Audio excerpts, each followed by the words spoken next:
Hello guys, আসসালামু আলাইকুম। এমকে 360 ডিগ্রিতে সবাইকে স্বাগতম। আজকের ভিডিওর টপিক হচ্ছে সিলেকশন, মাইক্রোসফট ওয়ার্ডের সিলেকশন নিয়ে আজকের এই ভিডিও। আহ, অতি সংক্ষিপ্তভাবে এবং শর্টকাট পদ্ধতিতে কিভাবে মাইক্রোসফট ওয়ার্ডের ডকুমেন্ট সিলেকশন এবং ওয়ার্ড লাইন যেটি হোক সিলেকশন করা যায় সেটি আজকে দেখাবো। সো ভিডিওটি স্কিপ না করে পুরোপুরি দেখুন। আচ্ছা, আমরা যখন কাজ করি তখন আমাদের এইরকম অনেক লেখায় সিলেকশন করা লাগে, যেই লেখার মধ্যে আমাদেরকে হয়তো কালার দেওয়া বা কোনো কিছু, সেই ক্ষেত্রে আমাদেরকে লেখাগুলো সিলেকশন করা লাগে। আমরা যখন মাউস দিয়ে সিলেকশন করি তখন সাধারণভাবে মাউসের লেফট বাটন চাইপা ধরে আমরা সিলেকশন করে থাকি। সেই ক্ষেত্রে আমাদের অনেক সময় মিস্টেক হয়ে থাকে, যে এলোমেলো হয়ে যায়, নিচের লাইনে চলে যায়, এরকম হয়।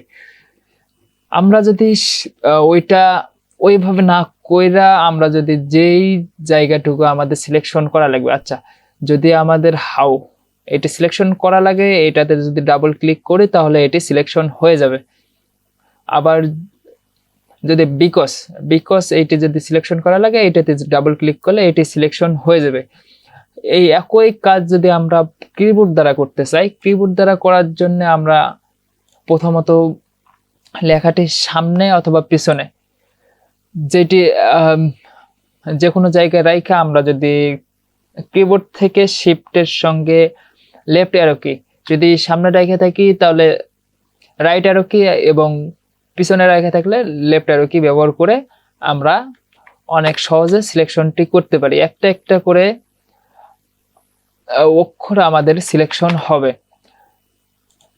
আবার যদি আমাদের কোনো লাইন সিলেকশনের প্রয়োজন হয় তাহলে লাইনের প্রথমে রেখা অথবা শেষে রেখা যদি আমরা ডাউন অ্যারো কি আর আপ অ্যারো কি চাপি তাহলে দেখতে পাবেন একটা করে লাইন অটোমেটিক সিলেকশন হয়ে যাবে। আর যদি পুরো একটা ডকুমেন্ট সিলেকশন করা লাগে সেই ক্ষেত্রে কন্ট্রোল এ চাপ দিলে পুরো একটা ফাইল সিলেকশন হয়ে যাবে। আবার যদি আমাদের কোনো প্যারা, আচ্ছা একটা প্যারা আছে, আরেকটা প্যারা নিয়ে দেখাচ্ছি। আচ্ছা এটাই কপি করে, যদি একটা প্যারা, এই প্যারাটাই মনে করেন যে এই প্যারাটি আমার সিলেকশন করা লাগবে, এইরকম করে চাইপা ধরে সিলেকশনের কোনো দরকার নেই। আমরা যদি বেসিক ভাবে যে কোনো জায়গায় প্যারাটির যে কোনো জায়গায় যদি পরপর 3বার ক্লিক করি মাউসের লেফট বাটন তাহলে প্যারাটি সিলেকশন হয়ে যাবে।